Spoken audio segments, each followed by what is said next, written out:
This gorgeous little girl was born in India to an Indian coloured mother and a British white father. Such a little treasure she was. She had a beautiful life with a loving family in India. She was pampered by her grandparents, aunts, uncles, and so many cousins. And she was being raised with rich cultural upbringing, celebrating all festivals like Christmas, Diwali, Holi, wearing stunning pretty Indian dresses. She started going to nursery in India. Her mummy always kept her prim and proper like a little princess. Mummy could not go to work, just so she could look after her little girl, which is what the father insisted on. He promised to be the protector and the provider of the family for the rest of his life. Mummy could do nothing but bank on him. This little princess was sick for nearly 4 years. Her growth chart started dipping down, and her mother stayed home to look after her day and night, almost brought her back to life as a healthy little puppet. Life was just great. And then came the calamity. Father got fired from his job in India. Family was devastated to leave their beautiful home, loving family, and such a beautiful country. They moved to Qatar, where the father was traveling all the time. Mum was busy looking after her little girl. Before they knew, father got fired again. Family eventually moved to Abu Dhabi in UAE. Just as they settled down and the child started building new friendships, enjoying her school, father got demoted and soon enough got fired again from his job in Abu Dhabi. This time, the family moved to Dubai. In all this, the mother kept busy managing the search for houses and schools every time the family had to relocate. She almost became the protector of the family. Sadly, the child missed out on her friends, school, and all the stability a little kid craves for. With all the redundancies and relocations, there was always a financial crisis for the family. Quite obviously, the so-called protector and provider now started blaming the mother for not earning, who actually left her bright career for the sake of her family. Finally, with no choice left, she started looking for work and picked up some freelance assignments to support the family in rainy days. As this was seasonal come part-time, she still managed to look after her little princess, managing school runs, meals, homework, playtime, and so on. And now that the family was just settled in Dubai, not surprising anymore, father got fired again. And this time he had to move to Bahrain for his new job. However, mother stayed back in Dubai with daughter. With travel between Dubai and Bahrain, she kept the family together as much as possible. Finally, after 6 months, just to bring the family together, mother agreed to move to Bahrain with daughter. She sent the daughter first just to start school in Bahrain while she wrapped up a project in UAE and dispatched the family's shipment. What happened now was just unbelievable for the mother. A day before her arrival in Bahrain, father had fled on a one-way ticket to the UK with the child.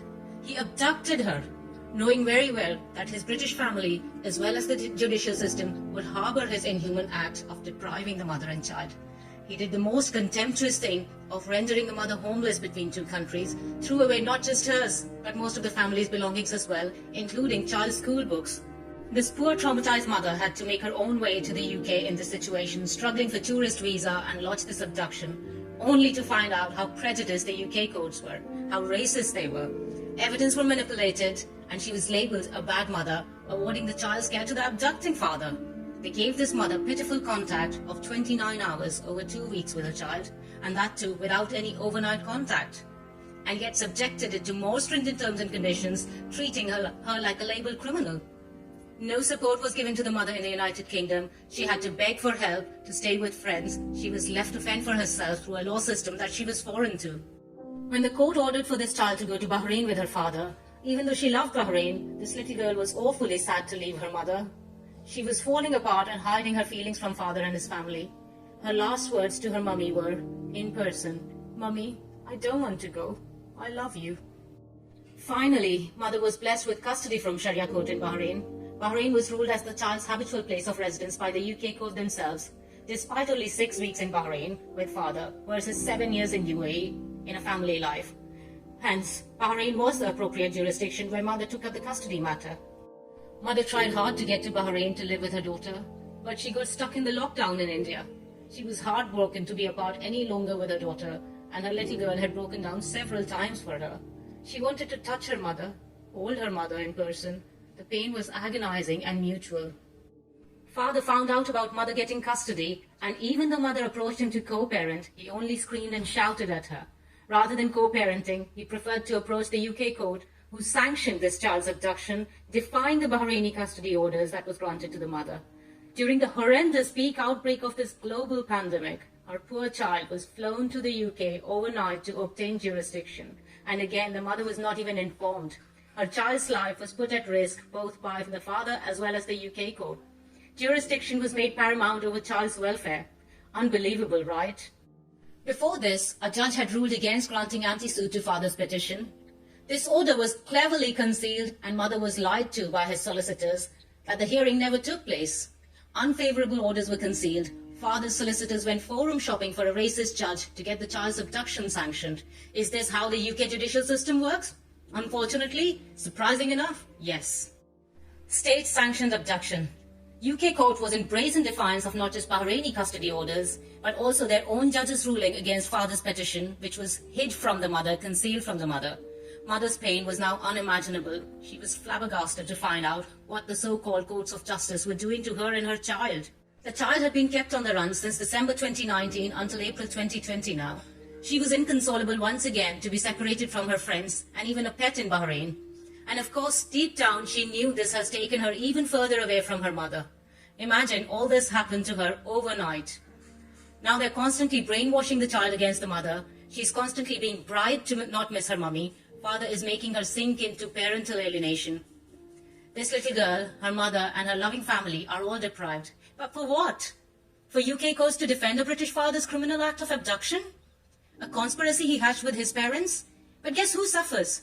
Not the white British father, not the white British grandparents, but the Indian mother, loving Indian grandparents, and the rest of the Indian family that the child is extremely close to.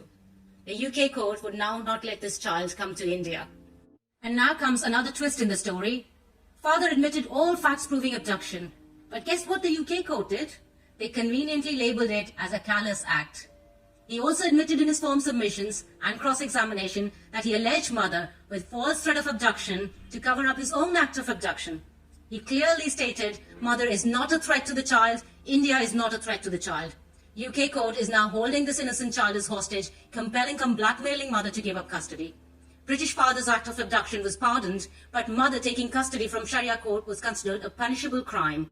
The child has time and again conveyed, including in reports, that she wants to come to India and see her relatives.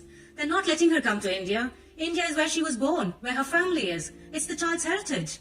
UK court is imposing stringent terms and conditions for mother to see her child in England to the extent of lodging her passport while living in a foreign country. Not to forget blackmailing her to give her Bahraini custody orders, amongst other unsustainable conditions. Do you think this is a private family matter? Is state-sanctioned abduction, racism, blackmailing, and inhuman treatment a family affair? Isn't this a serious violation of human rights, mother's rights, and in complete contradiction to child welfare? Isn't this a matter of international concern? Will the UK courts do justice to this mother and child and grant them unconditional rights to live together like a normal life? Will Indian government help this mother in distress, seeking justice, who has been left in a shocking, devastated state without a house and her child has been abducted? Or does India continue to live under colonialism? Will other mothers deprived by UK family courts stand in togetherness to fight for their children? Will anyone stand up for this mother and child? Or there has to be another George Floyd sacrifice to raise awareness against racism in the UK courts this time? Please share this video and help this mother and child get justice and reunite forever. Please feel free to leave us your comments here. Thank you.